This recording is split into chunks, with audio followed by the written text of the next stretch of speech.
안녕하세요. 저는 오정이라고 합니다. 올해 59이에요. 남편을 잃고 홀로 동네 상가에서 작은 수선집을 운영하고 있어요. 정의 양복 수선이라는 간판을 달고 바지 기장 줄이고 단추 달아주는 일을 하죠. 평범한 하루하루였어요. 그러던 어느 날 제 눈앞에서 79된 시아버지가 무릎을 꿇고 계셨습니다. 작업복을 입은 채로요. 기계 소음 사이로 들려오는 고함 소리. 무릎 꿇고 반성해! 늙은 게 무슨 벼슬이야! 그 순간 제 손은 떨리는 휴대폰을 움켜쥐고 있었고 화면 속엔 그 장면이 고스란히 담겨 있었어요. 대체 무슨 일이 있었던 걸까요? 남편 영수 씨를 떠나보낸 지 3년째 되던 해였어요. 간암이었죠. 병원비며 장례비며 다 쓰고 나니 수선집 하나 남았고 저는 그걸로 근근히 생계를 이어가고 있었어요. 아이들은 다들 분가해서 명절 때나 얼굴 보는 사이가 됐고요. 그날도 아침 6시쯤 가게 문을 열었어요. 다림질판을 펴놓고 어제 맡은 양복 바지를 다리고 있는데 휴대폰이 울렸습니다. 시아버지였어요. 정희야, 나 서울 올라왔다. 네? 아버님? 어, 일자리 구했어. 재활용 처리장인데 분류 작업이래. 괜찮은 데야. 순간 다리미를 놓을 뻔했어요. 79 어르신이 재활용 처리장이라니요. 시골에서 혼자 지내시는 것도 걱정이었는데 갑자기 서울로 올라와 일을 하신다니 믿기지 않았어요. 아버님, 그게 무슨 힘드실 텐데요. 제가 생활비 좀 보내드릴게요. 아니야, 난 아직 일할 수 있어. 노인도 일해야 산다고. 하지 마. 내가 누구 짐이 되고 싶지 않다. 알았지? 전화는 그렇게 끊겼어요. 아버님이 왜 갑자기? 시아버지는 원래 자존심이 센 분이셨어요. 아들 영수가 죽고 나서 더 그러셨죠. 아들이 지켜보는 세상에 부끄럽지 않게 살아야 한다는 말씀을 입버릇처럼 하셨고 제가 도와드리겠다고 하면 괜찮다며 손사래를 치셨어요. 하지만 79에 재활용 처리장이라니 걱정이 앞섰습니다. 며칠 뒤에 시아버지를 한번 찾아뵙기로 했어요. 주소를 받아 찾아간 곳은 공단 외곽의 허름한 고시원이었고 좁은 방 안에는 이불 한 채와 낡은 가방 하나뿐이었어요. 아버님, 이렇게 좁은 데서 어떻게... 괜찮아. 자고 나가기만 하면 되니까. 시아버지는 웃으며 허리를 펴려다 아야 하고 신음을 냈어요. 그러곤 금방 웃어넘기셨죠. 일 좀 하면 익숙해질 거야. 그날 저는 시아버지 방 냉장고에 반찬 몇 가지를 채워드렸고 약국에 들러 파스도 사드렸어요. 손을 잡아드리니 굳은 살이 더 두꺼워진 것 같았습니다. 이렇게 애쓰실 필요 없는데. 하지만 시아버지는 제 손을 살짝 두드리며 말씀하셨어요. 정이야, 걱정 마. 나도 쓸모있는 사람이야. 며칠 뒤에 저는 시아버지께 도시락을 싸들고 처리장 근처를 찾아갔어요. 혹시나 싶어 점심시간에 맞춰갔는데 멀리서 작업복을 입은 시아버지가 보였어요. 어깨가 더 굽어 보였고 걸음도 느렸습니다. 그때였어요. 야, 윤씨, 제대로 분류 안 하면 어떡해? 큰 목소리가 들려왔어요. 40대쯤 되어 보이는 남자가 시아버지 앞에 서서 소리를 지르고 있었습니다. 현장 조끼를 입고 손에는 서류 뭉치를 들고 있었어요. 최 반장님, 죄송합니다. 제가 잘못 봤나 봐요. 시아버지는 고개를 숙이며 말씀하셨지만 그 최 반장이라는 사람은 비웃듯 코웃음을 쳤습니다. 늙은 게 귀보 안 들려? 내가 아까 뭐라 했는데? 죄송합니다. 내가 아니면 누가 너 같은 늙은이 써주냐, 알아? 전 그 자리에서 뿜짝도 못하고 서 있었어요. 가슴이 답답하고 손에 든 도시락 손잡이가 땀으로 미끄러졌습니다. 저게 사람한테 할 말인가? 시아버지는 아무 말도 못하고 고개만 끄덕이셨어요. 최 반장은 허리춤에 손을 얹고 한참을 노려보더니 결국 돌아섰습니다. 저는 그날 시아버지께 도시락을 전하지 못했어요. 멀리서 지켜만 보다가 발걸음을 돌렸습니다. 가게로 돌아오는 길 내내 머릿속이 복잡했어요. 아버님이 저런 대우를 받으면서까지 일을 하셔야 하나. 하지만 더 큰 충격은 며칠 뒤에 찾아왔습니다. 며칠 뒤, 저는 다시 도시락을 싸서 처리장으로 향했어요. 이번엔 좀 더 일찍 작업 시간에 맞춰 갔습니다. 혹시 시아버지께서 점심을 제대로 못 드시는 건 아닐까 걱정이 됐거든요. 처리장 입구에서부터 기계 소음이 귀를 찔렀어요. 쇠소리, 컨베이어 벨트 돌아가는 소리, 사람들의 고함. 저는 담 너머로 조심스럽게 안을 들여다봤습니다. 시아버지는 컨베이어 벨트 옆에 서서 재활용품에 분류하고 계셨어요. 플라스틱, 종이, 캔. 빠르게 지나가는 물건들을 골라내는데 손동작이 다른 사람들보다 느렸어요.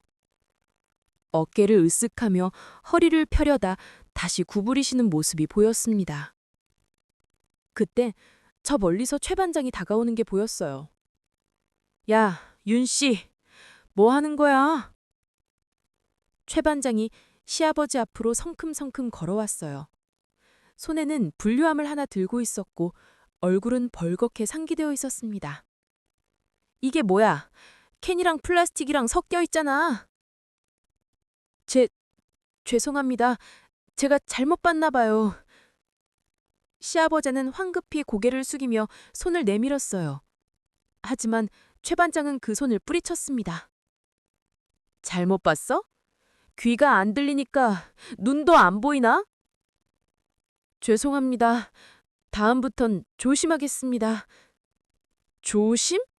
넌 맨날 조심한다면서 왜 매번 똑같아? 최 반장의 목소리가 점점 커졌어요. 주변 사람들이 하나둘 고개를 돌려 이쪽을 보기 시작했습니다. 저는 담벼락에 몸을 바짝 붙인 채 숨을 죽이고 지켜봤어요. 무릎 꿇어. 네? 무릎 꿇고 반성해. 늙은이게 무슨 벼슬이야? 저게 무슨... 시아버지는 잠시 멈칫하셨어요. 주변 사람들도 작업을 멈추고 이쪽을 쳐다봤습니다. 하지만 아무도 말리지 않았어요. 모두 고개를 돌리거나 슬쩍 시선을 피했습니다. 시아버지는 천천히, 아주 천천히 무릎을 꿇으셨어요. 작업 복바지가 먼지투성이 바닥에 닿고 굽은 등이 더 구부러졌습니다. 보청기도 없이 귀를 기울이는 모습이 너무나 초라해 보였어요. 죄송합니다. 가느다란 목소리였습니다. 저는 그 순간 주머니에서 휴대폰을 꺼냈습니다. 손이 떨렸지만 화면을 켜고 녹화 버튼을 눌렀어요. 담벼락 틈새로 최대한 가까이 대고 소리까지 녹음했습니다. 다음엔 제대로 해. 내가 아니면 누가 너 같은 늙은이 써주겠어? 최 반장은 비웃듯 코웃음을 치고는 돌아섰어요. 시아버지는 한참을 그 자리에 무릎 꿇은 채로 계셨습니다. 다른 작업자들이 지나다니는데도 아무도 일으켜 세우지 않았어요. 저는 그 자리를 떠날 수가 없었습니다. 다리에 힘이 풀려 주저앉을 것 같았어요. 아버님이 저런 걸 당하고 계셨구나. 결국 시아버지가 스스로 일어서셨습니다. 무릎에 묻은 먼지를 털고 다시 작업대 앞으로 가러가셨어요. 저는 그제야 발걸음을 옮길 수 있었습니다. 집으로 돌아오는 내내 녹물이 났어요. 가게 문을 잠그고 안으로 들어가 휴대폰 영상을 다시 봤습니다. 화면 속 시아버지의 모습이 너무 선명했어요. 당장 신고를 해야겠다고 생각했어요. 고용노동청이든 어디든 이런 일은 그냥 둘 수는 없었으니까요. 하지만 다음 날 아침 시아버지에게서 전화가 왔습니다. 정희야, 나 그 일 그만뒀어. 네? 응, 몸이 안 좋아서 다른 데 알아봐야겠어. 목소리는 태연했지만 뭔가 힘이 없었어요. 저는 묻고 싶었어요. 어제 그 일 때문이냐고, 왜 참으셨냐고. 하지만 입이 떨어지지 않았습니다. 아버님, 괜찮으세요? 괜찮아. 나 이제 나이도 있으니까 좀 쉬운 일 찾아볼게. 전화를 끊고 나서 저는 한참을 멍하니 앉아 있었어요. 휴대폰 영상을 지울까 말까 고민했지만 결국 그대로 뒀습니다. 언젠가 필요할지도 몰라. 시아버지가 재활용 처리장을 그만두신 지 일주일쯤 지났을 때였어요. 저는 시아버지를 뵈러 고시원에 갔습니다. 반찬을 몇 가지 싸들고 갔는데 방문을 여니 시아버지는 신문 구일란을 보고 계셨어요. 신문 곳곳에 빨간 펜으로 동그라미가 그려져 있었습니다. 경비, 청소, 주차 관리, 대부분 고령저도 지원 가능하다는 문구가 붙어 있었어요. 시아버지는 손가락으로 한 광고를 짚으며 상가 리모델링 현장 경비직이 괜찮을 것 같다고 하셨습니다. 밤에만 근무하면 되고 앉아서 할 수 있다면서요. 제가 좀 쉬시라고 말씀드렸지만 시아버지는 고개를 저으셨어요. 일 안 하면 몸이 더 안 좋아진다는 게 이유였습니다. 며칠 뒤 시아버지는 그 경비직에 합격하셨어요. 나이를 10살 어리게 속이셨다고 했습니다. 69이라고 쓰셨대요. 거짓말을 안 좋다고 말씀드렸지만 진짜 나이를 쓰면 안 뽑아준다며 어쩔 수 없다고 하셨어요. 저는 불안했지만 시아버지의 단호한 표정에 더 이상 말릴 수가 없었어요. 처음 일주일은 괜찮았던 것 같아요. 시아버지는 밤에 순찰 돌고 낮엔 자면 된다며 만족해 하셨습니다. 하지만 2주일째부터 분위기가 달라졌어요. 현장이 바빠졌다고 공사 기간이 짧아져서 다들 예민하다고 하셨습니다. 그런데 사흘 뒤 시아버지를 뵈러 갔을 때 이상한 점을 발견했어요. 팔뚝에 멍이 들어 있었거든요. 아버님, 이거... 시아버지는 문에 부딪혔다고 어두워서 잘 안 보였다며 웃으셨어요. 하지만 그 웃음이 어색했습니다.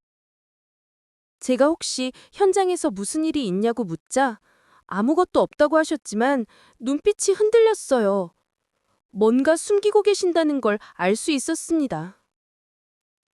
일주일 뒤 저는 우연히 시아버지가 일하는 상가 리모델링 현장 근처를 지나가게 됐어요. 저녁 6시쯤이었는데 현장 입구에 사람들이 모여 있었습니다. 그리고 그 안에 낯익은 얼굴이 보였어요. 최 반장이었습니다. 왜 저 사람이 여기에? 최 반장은 현장 안으로 들어가며 누군가와 이야기를 나누고 있었어요. 트럭 짐칸에 재활용품들이 가득 실려 있었고 그 옆에 서 있는 사람이 시아버지였습니다. 현장 경비복을 입고 계셨는데 어깨는 처음 뵀을 때보다 더 움츠러들어 보였어요. 저는 급히 현장 반대편 골목으로 돌아가 담벼락에 몸을 숨겼어요.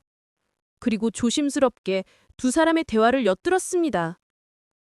윤 씨, 또 속였네. 이번엔 나이를 10살이나 줄였다며? 최 반장의 목소리는 낮고 협박조였어요.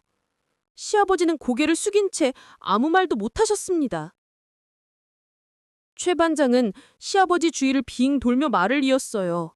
마치 사냥감을 몰아붙이는 것 같았습니다. 얼마를 줄 거냐는 질문에 시아버지는 한참을 침묵하시다가 결국 고개를 끄덕이셨어요. 한 달에 30만 원이라는 말이 들렸습니다. 최 반장은 코웃음을 쳤고 시아버지는 더 드릴 형편이 안 된다며 애원하듯 말씀하셨어요. 최 반장은 시아버지 어깨를 툭툭 쳤습니다. 그 손길이 위로가 아니라 경고처럼 보였어요. 말 한마디라도 세워나가면 끝이라는 듯한 몸짓이었습니다. 저는 그 자리에서 온몸이 얼어붙었어요. 주먹을 꽉 쥐었는데 손톱이 손바닥을 파고들었습니다. 또 당하고 계셨구나. 최 반장이 트럭에 올라타 떠난 후에도 시아버지는 한참을 그 자리에 서 계셨어요. 어깨가 축 처진 모습이 너무나 외로워 보였습니다. 바람에 잡업복 자락이 펄럭였고 시아버지는 천천히 현장 안쪽으로 걸어 들어가셨어요. 저는 그날 시아버지를 찾아뵙지 못했어요. 차마 마주할 용기가 나지 않았습니다. 하지만 이번엔 참지 않기로 했어요. 이번엔 꼭 도와드려야 해. 그날 밤 잠을 이룰 수가 없었어요. 눈을 감으면 시아버지가 무릎 꿇으신 모습이, 최 반장에게 어깨를 툭툭 맞으시던 모습이 자꾸만 떠올랐습니다. 새벽 4시쯤 되어서야 겨우 잠이 들었는데 알람도 없이 6시에 눈이 떠졌어요. 수선실 문을 열고 평소처럼 다림질판을 펼쳤지만 손이 제대로 움직이지 않았습니다. 바늘에 실을 빼다가 3번이나 놓쳤어요. 손끝이 떨렸고 가슴 한쪽이 답답했습니다. 이러면 안 되는데. 오전 내내 손님 덕분이 다녀갔지만 무슨 말을 나눴는지도 잘 기억이 나지 않았어요. 점심때가 되어서야 정신을 차리고 냉장고에서 재료를 꺼냈습니다. 시아버지께 도시락을 싸드려야겠다고 생각했거든요. 밥을 짓고 반찬을 담으면서 계속 고민했어요. 어떻게 말씀을 꺼내야 할까? 제가 본 걸 말씀드려야 할까? 아니면 시아버지께서 먼저 말씀하시길 기다려야 할까? 오후 2시쯤 현장으로 향했어요. 도시락 가방을 들고 가는 내내 심장이 빠르게 뛰었습니다. 현장 근처 카페에서 시아버지께 전화를 드렸어요. 아버님, 저예요. 제가 지금 근처에 있는데 잠깐 뵐 수 있을까요? 잠시 침묵이 흐른 뒤 시아버지가 대답하셨어요. 10분 뒤에 현장 뒤편 공원에서 보자고 하셨습니다. 목소리가 조심스러웠어요. 공원 벤치에 앉아 기다리는데 시아버지가 천천히 걸어오셨어요. 경비복 차림에 어깨는 여전히 굽어 있었고 얼굴엔 피곤함이 가득했습니다. 제 옆에 앉으시더니 도시락 가방을 보고 작게 웃으셨어요. 일부러 이걸 싸왔니? 네, 드시면서 얘기해요. 도시락이 펼쳐드렸어요. 시아버지는 젓가락을 들고 한 입 드시더니 고개를 끄덕이셨습니다. 그러곤 한참을 말없이 드셨어요. 저도 옆에 앉아 그냥 지켜보고 있었습니다. 반찬이 반쯤 줄어들었을 때 제가 먼저 입을 열었어요. 아버님, 죄송해요. 응? 사실 저 다 봤어요. 재활용 처리장. 아버님, 제가 어떻게든 도와드릴게요. 사실대로 말씀해 주세요. 시아버지는 젓가락을 내려놓으시고 주름진 손으로 얼굴을 한번 쓸어내리셨어요. 한숨이 깊었습니다. 그날 있었던 일을 들려주셨어요. 무릎을 꿇었던 일, 그 후로도 계속된 모욕. 결국 참다 못해 그만뒀다는 이야기. 그리고 이번 경비직에서도 최 반장을 다시 만났다는 것. 나이를 속인 게 들통나서 협박을 받고 있다는 것까지. 한 달에 30만 원씩 주기로 했어. 안 그러면 여기서도 쫓겨나. 시아버지의 목소리는 점점 작아졌어요. 마지막 문장은 거의 속삭임 같았습니다. 저는 가만히 듣고 있다가 가방에서 휴대폰을 꺼냈어요. 그리고 저장해둔 영상을 보여드렸습니다. 시아버지가 무릎을 꿇으신 그 장면이었어요. 이게? 제가 그날 찍은 거예요. 아버님 도시락 갖다 드리려고 갔다가요. 시아버지는 화면을 멍하니 바라보셨습니다. 몇 초 뒤 손이 미세하게 떨렸고 고개를 돌리셨습니다. 정희야, 이거 지워. 아버님, 이런 거 남기면 안 돼. 창피해. 시아버지의 목소리가 갈라졌어요. 저는 휴대폰을 도로 주머니에 넣고 시아버지 손을 잡았습니다. 굳은 살 박힌 손이 차가웠어요. 아버님, 창피한 건 아버님이 아니에요. 저 사람들이에요. 하지만 이번엔 제가 꼭 도와드릴게요. 더 이상 혼자 참지 마세요. 시아버지는 한참을 아무 말씀도 못 하시다가 결국 고개를 끄덕이셨어요. 눈가가 벌개졌지만 눈물을 참으시는 게 보였습니다. 미안하다, 정희야. 네가 이런 일까지... 아니요, 아버님. 제가 며느리잖아요. 당연한 일이에요. 그날 저는 시아버지와 함께 벤치에 한참을 앉아 있었어요. 주변엔 아이들이 뛰어놀고 강아지를 산책시키는 사람들이 지나다녔습니다. 평화로운 오후였지만 저희 둘의 마음은 무거웠습니다. 시아버지가 현장으로 돌아가시기 전에 한 번 더 말씀하셨어요. 정희야, 혹시 일이 커지면 난 괜찮을까? 괜찮으실 거예요. 제가 있잖아요. 시아버지는 작게 웃으시고 천천히 걸어가셨어요. 뒷모습이 여전히 외로워 보였지만 조금은 어깨가 펴진 것 같았습니다. 저는 수선실로 돌아와 책상 서랍을 열었습니다. 그 안에 메모지를 꺼내 적기 시작했어요. 날짜, 시간, 장소, 증거. 이제부터 하나하나 차근차근 준비해야 했어요. 절대 이대로 두지 않을 거야. 시아버지와 대화를 나눈 뒤 일주일이 지났어요. 저는 그동안 증거를 모으기 시작했습니다. 휴대폰에 저장해둔 영상을 백업하고 시아버지께 현장에서 있었던 일들을 날짜별로 정리해달라고 부탁드렸어요. 시아버지는 처음엔 망설이셨지만 결국 작은 수첩에 적기 시작하셨습니다. 언제 협박을 받았는지, 얼마를 요구받았는지, 누가 있었는지. 떨리는 손글씨로 하나하나 적으셨어요. 그 수첩을 받아볼 때마다 가슴이 아팠습니다. 숫자로 정리된 모욕과 착취의 기록들. 3월 15일, 최 반장 협박. 3월 20일, 첫 번째 10만 원 지급. 3월 27일, 관리자 정건주 목격. 정건주? 관리자도 알고 있었다는 거야? 시아버지 말씀으론 현장 관리자인 정건주라는 사람도 최 반장과 자주 대화를 나눴다고 했어요. 나이 조작이나 불법 고용을 알면서도 못 본 척 했다는 거였습니다. 심지어 재활용품 수거를 최 반장한테만 맡기는 것도 정건주가 결정했다고 하셨어요. 구조적으로 얽혀 있구나. 며칠 뒤 저는 고용노동청 홈페이지를 찾아봤어요. 신고 절차, 필요한 서류, 증거자료. 하나하나 읽으면서 메모했습니다. 생각보다 복잡했지만 포기할 수 없었어요. 그런데 그날 저녁, 시아버지에게서 다급한 전화가 왔어요. 정야, 나 큰일 났어.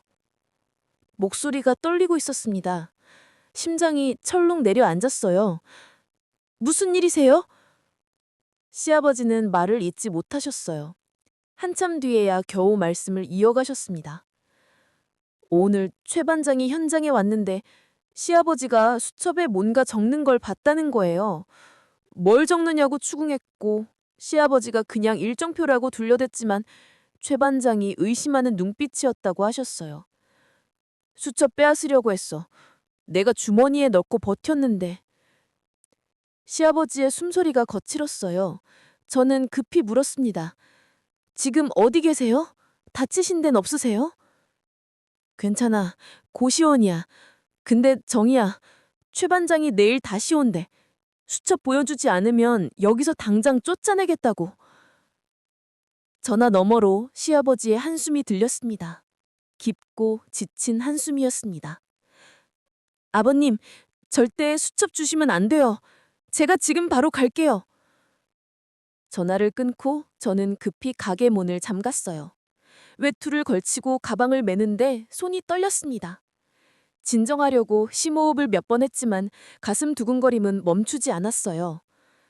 시아버지 고시원까지 가는 내내 머릿속이 복잡했습니다.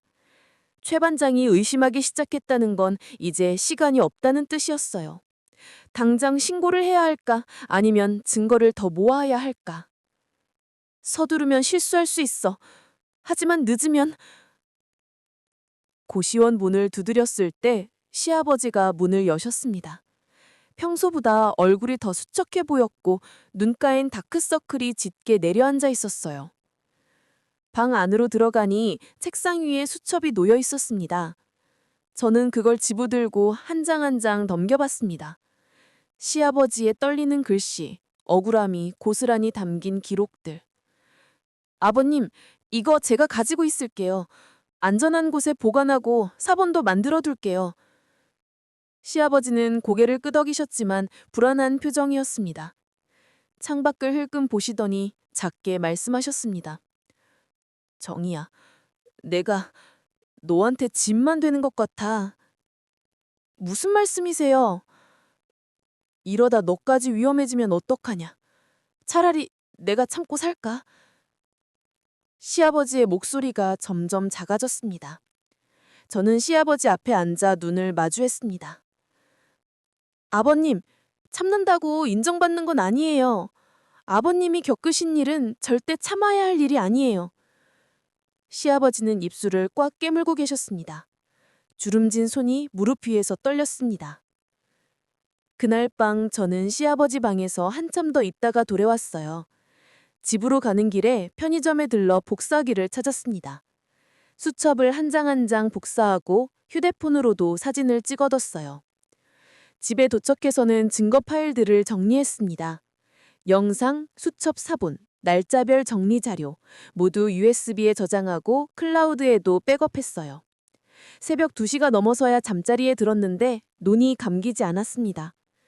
천장을 바라보며 생각했어요. 내일 최 반장이 다시 온다면. 불안과 두려움이 밀려왔지만 동시에 분노도 끌어올랐습니다. 더 이상 물러설 수 없었어요. 다음 날 아침 일찍 시아버지께 전화를 드렸어요. 오늘은 현장에 나가지 말고 쉬라고 제가 대신 현장에 가보겠다고 말씀드렸습니다. 시아버지는 위험하다며 말리셨지만 저는 마음을 굳혔어요. 직접 봐야 해. 저 사람들이 어떻게 하는지. 오전 10시쯤 상가 리모델링 현장 근처에 도착했어요. 멀리서 현장을 지켜보는데 최 반장의 트럭이 들어오는 게 보였습니다. 트럭에서 내린 최 반장은 현장 안쪽으로 걸어 들어갔어요. 그리고 잠시 뒤 관리자 정건주와 함께 나왔습니다.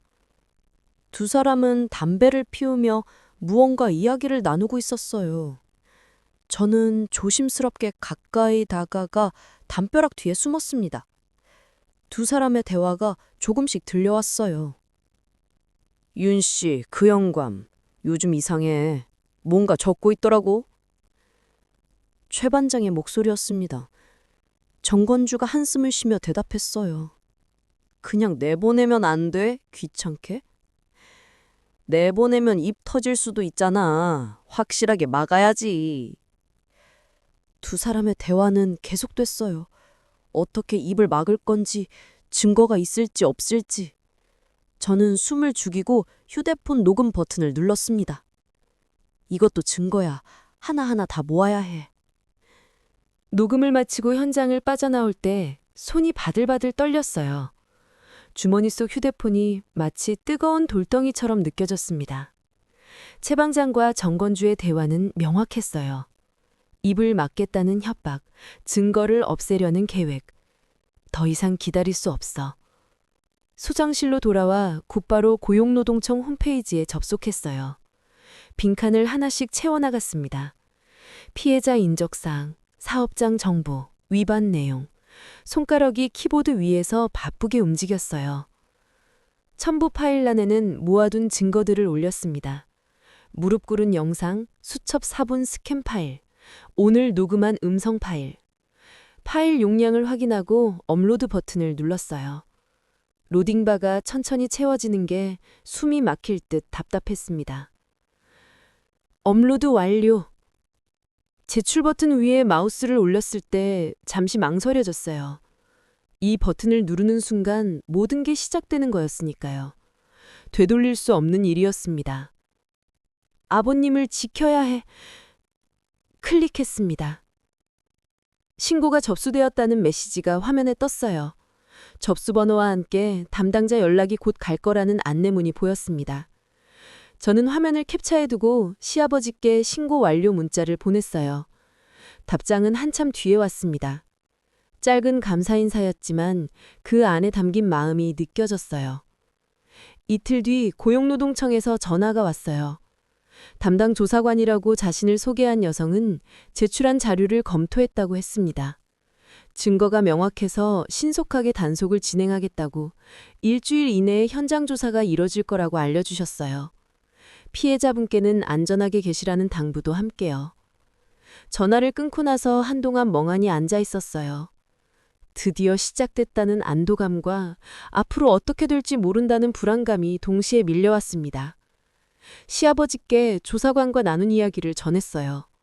시아버지는 한참을 말이 없으시다가 목소리를 낮춰 혹시 일이 잘못되면 어쩌냐고 물으셨습니다. 저는 잘못될 일 없다고, 아버님은 아무 잘못도 없다고 말씀드렸어요. 하지만 속으론 저도 불안했습니다. 잠을 자면서도 계속 뒤척였어요. 그리고 사흘째 되던 날 오전 시아버지에게서 급한 전화가 왔어요. 정희야, 지금 현장에 사람들이 왔어. 단속반이에요. 제가 지금 갈게요. 전화를 끊고 급히 밖으로 나갔어요. 택시를 잡아타고 현장으로 향하는 내내 가슴이 두근거렸습니다. 이게 끝의 시작일까 아니면 새로운 시작일까? 현장에 도착했을 때 입구에는 고용노동청 조사관 2명과 구청 관계자 1명이 서 있었어요. 정건주 관리자는 얼굴이 하얗게 질린 채 소류를 펼쳐 보이고 있었고 최 반장은 트럭 옆에서 휴대폰을 붙들고 누군가와 다급하게 통화하고 있었습니다. 저는 조금 떨어진 곳에 서서 지켜봤어요. 조사관 한 분이 현장 사무실로 들어가더니 서류 상자를 들고 나왔습니다. 근로계약서, 임금대장, 출퇴근 기록. 조사관이 서류를 하나하나 넘기며 정건주에게 물었어요. 이게 전부냐고. 기록된 나이와 실제 나이가 다른 사람이 여러 명 있다고 말했습니다. 정건주는 자신은 몰랐다며 최 반장을 가리켰어요. 고용은 최 반장이 했다고 손가락질했습니다. 최 반장은 통화를 끊고 다가오더니 억지 웃음을 지으며 오해라고 본인들이 나이를 잘못 말했다고 변명했어요. 하지만 조사관은 서류를 펼쳐 보였습니다.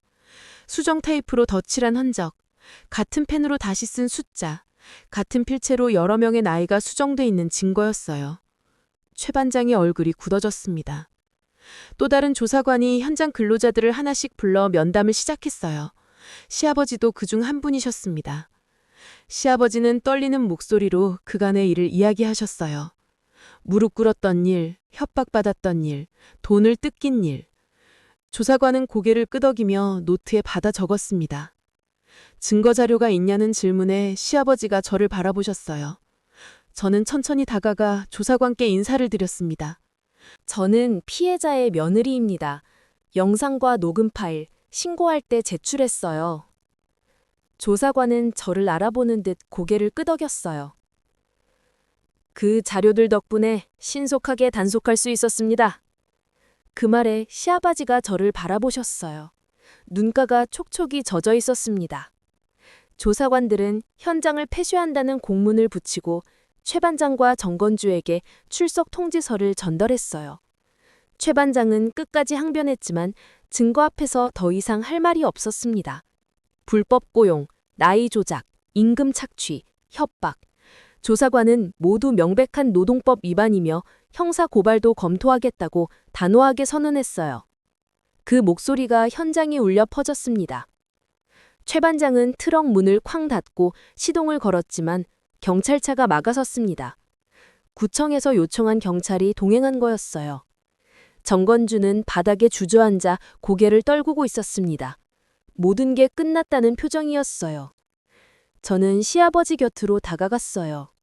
시아버지는 제 손을 잡으시며 작게 웃으셨습니다. 정희야, 정말 고맙다. 당연한 일이에요, 아버님. 하늘이 유난히 맑았어요. 구름 한 점 없이 파란 하늘 아래 저희는 한참을 그렇게 서 있었습니다. 단속이 끝난 뒤 일주일 동안은 정신없이 지나갔어요. 고용노동청에서 추가 조사를 위해 몇 번 연락이 왔고 시아버지도 진술서를 작성하러 관청을 다녀오셨습니다. 최 반장과 정건주는 출석 통지를 받고 조사를 받는 중이라고 했어요. 그런데 며칠 뒤 예상치 못한 일이 생겼어요. 시아버지가 고시원 월세를 내지 못하게 된 거였습니다. 경비직에서 나온 임금이 끊겼고 최 반장에게 뜯긴 돈도 아직 돌려받지 못한 상태였거든요. 저축도 거의 바닥이 났다고 하셨어요. 전화로 시아버지는 당분간 시골집으로 다시 내려가야 할 것 같다고 하셨습니다. 목소리가 무거웠어요. 저는 잠시 망설이다가 저희 집으로 오시는 게 어떠냐고 제안했습니다. 수선실 옆에 작은 방 있어요. 거기서 지내세요. 시아버지는 한참을 말이 없으셨어요. 그러다 작게 한숨을 내쉬며 당신 때문에 제가 힘들어지는 건 안 된다고 하셨습니다. 아니라고 같이 계시면 좋다고 말씀드렸어요. 사실 거짓말이었어요. 혼자 사는 게 편했고 시아버지를 모시는 건 쉬운 일이 아니라는 걸 알고 있었습니다. 하지만 이상하게도 그 말이 자연스럽게 나왔어요. 이번엔 내가 지켜드려야지. 이틀 뒤 시아버지가 짐을 들고 오셨어요. 가방 하나와 낡은 이불 보따리가 전부였습니다. 제가 미리 청소해둔 작은 방으로 안내해드렸어요. 창문으로 햇살이 들어오는 따뜻한 방이었습니다. 시아버지는 방 안을 둘러보시더니 작게 웃으셨습니다. 하지만 그 웃음 뒤로 뭔가 불편해하시는 게 느껴졌어요. 처음 며칠은 괜찮았어요. 시아버지는 방에서 조용히 지내셨고 저는 수선실 일을 하며 틈틈이 밥을 해드렸습니다. 그런데 나흘째 되던 날 이상한 걸 발견했어요. 시아버지가 제 수선실 앞을 서성이고 계신 거예요. 문 앞까지 오셨다가 돌아서시고 다시 오셨다가 또 돌아서시고 저는 일손을 멈추고 밖으로 나갔습니다. 시아버지는 머뭇거리시더니 손가락으로 수선실 안을 가리키셨어요. 나도 뭔가 할 수 있는 일이 없을까 싶어서. 그 말에 가슴이 뭉클했어요. 시아버지는 쉬시고 계시면서도 편치 않으셨던 거예요. 일하지 않으면 쓸모없는 사람이 된다고 생각하시는 것 같았습니다. 그럼 단춤 좀 달아주실래요? 저는 수선실 안으로 시아버지를 모셨어요. 의자 하나를 더 놓고 바늘과 실, 단추 상자를 꺼내드렸습니다. 시아버지는 잠시 망설이시더니 조심스럽게 바늘을 집으셨어요. 처음엔 손이 떨렸습니다. 실을 바늘귀에 꿰려다 몇 번이나 놓치셨어요. 보청기 없이는 제 말도 잘 안 들리셨고요. 하지만 포기하지 않으셨어요. 천천히, 아주 천천히 실을 꿰고 단추를 바지에 대보고 한 땀 한 땀 바느질을 시작했습니다. 1시간쯤 지났을까요? 시아버지가 완성한 단추를 보여주셨어요. 조금 삐뚤었지만 단단하게 박혀 있었습니다. 이렇게 하면 되냐고 물으시는 시아버지께 완벽하다고 말씀드렸어요. 시아버지는 처음으로 환하게 웃으셨습니다. 주름진 얼굴 가득 미소가 번졌습니다. 그날 이후로 시아버지는 매일 수선실에 오셔서 일을 도와주셨어요. 단추 달기, 간단한 실밥 정리, 다림질한 옷 접기. 손이 느리셔서 시간은 오래 걸렸지만 하나하나 정성스럽게 하셨어요. 그러던 어느 날 손님 한 분이 수선된 바지를 찾으러 오셨어요. 단추를 새로 단 바지였는데 시아버지가 하신 거였습니다. 손님은 단추를 만져보며 이거 누가 했냐고 되게 튼튼하다고 말씀하셨어요. 저는 옆에 계신 시아버지를 가리키며 저희 아버님이 하셨다고 대답했습니다. 손님은 솜씨가 좋다고 요즘 이렇게 꼼꼼하게 하는 데가 없다며 시아버지께 고개를 숙여 인사하시고 가셨어요. 시아버지는 멍하니 서 계시다가 손님이 나간 뒤 저를 보셨습니다. 정이야, 나도 아직 쓸모가 있는 거 맞지? 목소리가 떨렸어요. 저는 시아버지 손을 잡았습니다. 굳은 살 박힌 손이 따뜻했어요. 당연하죠. 아버님 손은 아직도 젊은 사람 못지 않아요. 시아버지는 고개를 끄덕이시며 눈가를 훔치셨어요. 그날 저녁 저희는 수선실 문을 닫고 함께 저녁을 먹었어요. 시아버지가 준비한 반찬도 있었는데 생각보다 맛이 좋았습니다. 시골에서 혼자 살 때 배웠다고 안 하면 굶어야 하니까 배웠다고 하셨어요. 웃으며 말씀하셨지만 그 웃음 뒤엔 외로움이 묻어 있었어요. 밥을 먹으며 저는 문득 생각했어요. 시아버지에게 필요했던 건 돈도 일자리도 아니었을지 모른다고. 그저 누군가에게 필요한 사람이 되고 싶었던 거였을지도 몰라요. 며칠 뒤 고용노동청에서 연락이 왔어요. 최 반장과 정건주에 대한 조사가 마무리됐고 임금 체불분과 착취당한 금액을 돌려받을 수 있게 됐다는 소식이었습니다. 형사 고발도 진행 중이라고 했어요. 시아버지께 그 소식을 전하자 시아버지는 한참을 말없이 앉아 계시다가 중얼거리셨어요. 이제야 끝이 난 건가 하고요. 저는 고개를 끄덕이며 끝났다고 말씀드렸습니다. 하지만 진짜 끝은 아니었어요. 오히려 새로운 시작이었습니다. 시아버지와 저는 이제 함께 수선실을 지키며 느린 손의 리듬으로 하루를 채워가고 있었으니까요. 늙은 손도 아직 충분히 아름답구나. 그렇게 석 달이 흘렀어요. 시아버지는 이제 수선실의 일부가 되셨습니다. 아침마다 제가 문을 열면 시아버지도 함께 나오셔서 의자에 앉으셨어요. 손님이 오면 공손하게 인사하시고 옷을 건네받아 정성껏 단추를 달고 실밥을 정리하셨습니다. 손님들도 시아버지를 좋아하셨어요. 할아버지 손길이 가는 곳은 튼튼하다고 요즘 보기 드문 장인 정신이라고 말씀하시는 분들도 계셨습니다. 시아버지는 그럴 때마다 쑥스러워 하시면서도 입가에 미소를 머금으셨어요. 어느 날 오후 우편물이 하나 왔어요. 고용노동청에서 보낸 공문이었습니다. 뜯어보니 최 반장과 정건주에 대한 처분 결과가 담겨 있었어요. 최 반장은 임금체불, 나이 조작, 협박 등의 혐의로 벌금형과 향후 3년간 노동 관련 사업 종사 금지 처분을 받았습니다. 정건주는 공모 및 묵인 혐의로 벌금형을 받았고 건설 관리 자격이 정지됐어요. 그리고 시아버지를 포함한 피해 노동자들에게 체불 임금과 위자료가 지급된다는 내용도 있었습니다. 시아버지께 그 편지를 보여드렸어요. 시아버지는 한참을 묵묵히 읽으시더니 편지를 내려놓고 창밖을 바라보셨습니다. 정이야. 네, 아버님? 나도 이제 당당하게 살아도 되는 거겠지? 목소리가 떨렸어요. 저는 시아버지 어깨에 손을 얹었습니다. 처음부터 당당하셨어요, 아버님. 아버님은 아무 잘못도 하지 않으셨으니까요. 시아버지는 고개를 푸덕이시며 눈물을 훔치셨어요. 그동안 참아왔던 것들이 한꺼번에 쏟아지는 것 같았습니다. 그날 저녁 저희는 시아버지와 함께 근처 식당에서 외식을 했어요. 작은 기념이었습니다. 승리의 기념이기도 했고 새로운 시작의 기념이기도 했어요. 밥을 먹으며 시아버지가 말씀하셨어요. 정이야, 너 아니었으면 난 끝까지 참고 살았을 거야. 아니에요, 아버님. 아버님이 용기 내시니까 가능한 일이었어요. 그래도 고맙다. 내가 사람 대접 받을 수 있게 해줘서. 사람 대접. 그 말이 가슴에 와 닿았어요. 시아버지가 원했던 건 거창한 게 아니었어요. 그저 사람으로서 존중받고 존엄하게 일하고 누군가에게 필요한 사람이 되는 것.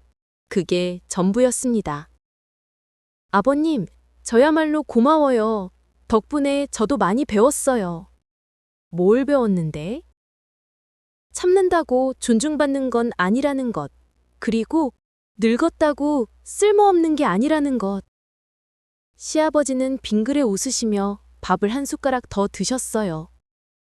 집으로 돌아오는 길, 저는 시아버지와 나란히 걸었습니다.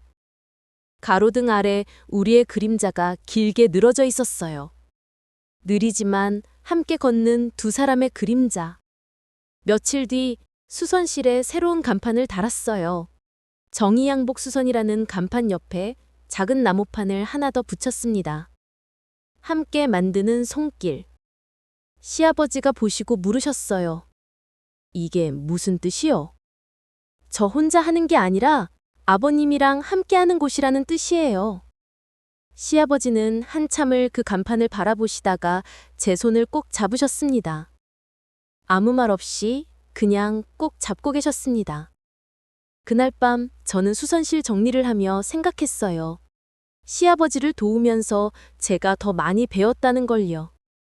약한 사람을 이용하는 게 얼마나 비겁한 일인지, 그리고 한 사람의 존엄을 지키는 게 얼마나 중요한 일인지. 다음 날 아침, 시아버지는 평소처럼 수선실에 오셨어요. 의자에 앉아 바늘에 실을 꿰기 시작하셨습니다. 손은 여전히 느렸지만 그 한 땀 한 땀이 세상에서 가장 소중한 것처럼 보였어요.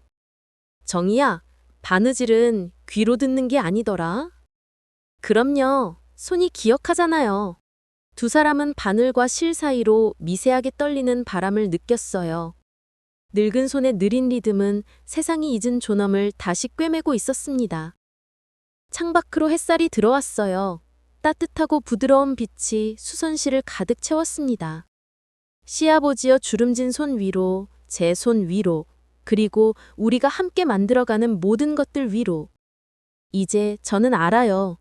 나이가 많다는 건 쓸모없는 뜻이 아니라 더 많은 이야기를 품고 있다는 뜻이라는 걸요. 그리고 그 이야기들은 존중받을 가치가 있다는 걸요. 시아버지와 저는 오늘도 함께 바느질을 합니다. 느리지만 정성스럽게 한 땀 한 땀. 그렇게 우리는 서로의 존엄을 지켜주고 있습니다. 여기까지 제 이야기를 들어주셔서 정말 고맙습니다. 처음엔 그냥 시아버지를 도와드리고 싶다는 마음뿐이었어요. 하지만 돌아보니 제가 더 많이 배우고 성장한 시간이었던 것 같습니다. 혹시 여러분 주변에도 이런 일을 겪고 계신 분이 계신가요? 나이가 많다는 이유로, 약하다는 이유로 부당한 대우를 받고 계신 분이요. 그렇다면 주저하지 말고 손을 내밀어 주세요. 작은 관심과 용기가 누군가의 존엄을 지켜줄 수 있습니다. 그리고 만약 여러분이 비슷한 상황에 계시다면 꼭 기억해 주세요. 참는다고 존중받는 건 아니라는 것. 여러분은 당당하게 권리를 주장할 수 있고 도움을 요청할 수 있습니다. 댓글로 여러분의 생각을 들려주세요. 만약 이런 상황이 되셨다면 어떻게 하셨을 것 같나요? 혹시 비슷한 경험이 있으신가요? 여러분의 이야기가 궁금합니다. 오늘도 건강하시고 따뜻한 하루 보내세요. 다음에 또 좋은 이야기로 찾아뵙겠습니다. 구독과 좋아요도 부탁드려요. 여러분의 관심이 더 많은 이야기를 만드는 힘이 됩니다. 감사합니다.